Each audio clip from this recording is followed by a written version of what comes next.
अक्सर सुनते हैं इसको मिर्गी का दौरा पड़ गया है, ऐसी क्या वजह होती है, क्या दिमागी खलियों में प्रॉब्लम्स होती हैं कि मिर्गी के दौरे तक पहुंचता है इंसान? बात यह है कि हमारे जो मोटर न्यूरॉन सेल्स हैं वहाँ से करंट रिफ्लेक्ट करता है और वो मुख्तलिफ लहरों की शक्ल में पैदा होता है। वो हमारे हराम अक्स जो स्पाइनल कॉर्ड होता है रीढ़ की हड्डी के अंदर उसमें, और उसके बाद वो पूरे हमारे नर्व्स जहाँ जहाँ तक यानी इधर हाथों की तरफ बाजुओं में और पाँव तक टांगों में से वो करंट रिफ्लेक्ट करता है और उसके बाद वो यहाँ से भी बाहर निकलता है, आउट होता है और पाँव के तलवों से और ज़मीन के कशा शकल के साथ अर्थ करता है, जिसकी वजह से हम ज़मीन पे खड़े हो सकते हैं, चल फिर सकते हैं, भाग दौड़ सकते हैं, तवाज़न हमारा जो है ना बैलेंस वो कायम रहता है।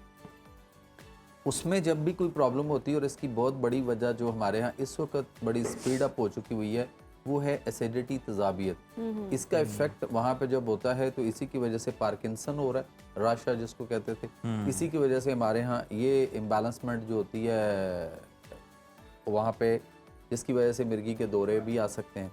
लेकिन जितनी तादाद आपने बताई है ना, मैं इस पे इसलिए मुतफिक नहीं हूँ कि पाकिस्तान के अंदर अगर हम सूरत हाल देखते हैं तो मेरे पास जो पेशेंट आते हैं ऐसे ऐसे मरीज़ हैं कि जिनका डॉक्टर्स ने EEG एक टेस्ट होता है वो करवाया ही नहीं होता और मिर्गी डिक्लेयर की होती है। अच्छा। और ऐसे भी बेशुमार पेशेंट मैंने देखे हैं, बल्कि बहुत सारे लोग इस वक्त अपनी अपनी रिपोर्ट्स रिकॉर्ड ज़रा सीधा कर लें या थोड़ा सा थिंक करें, गौर करें, तो वो कहते हैं कि जी हमें इस पर लिखा है कि नॉन एपिलेप्टिक पेशेंट के EEG टेस्ट हुआ।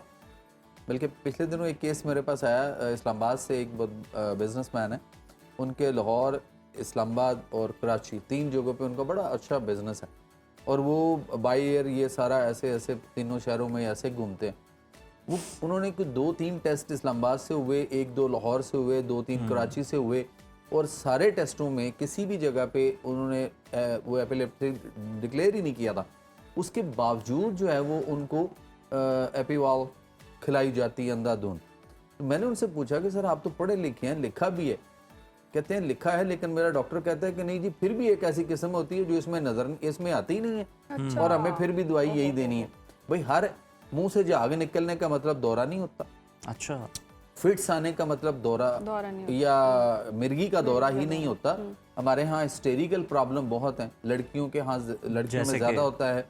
जैसे कि कोई ख्वाहिश दब गई, कोई ख्वाहिश के हसूल के लिए आप किसी एक ही चीज़ को कंटिन्यू सोचते रहते हैं और वो आपकी ख्वाहिश पूरी नहीं हो रही, चाहे वो बहुत छोटी सी हो या बहुत बड़ी हो, तो वो भी सर चढ़ के बोलती है और आपके ज़हनी तवाज़न को डिस्टर्ब करती है, जिसकी वजह से आपके फिट्स भी आ सकते हैं, पैनिक अटैक्स आ सकते हैं, झटके तो फिर बुखार में भी आ जाते हैं।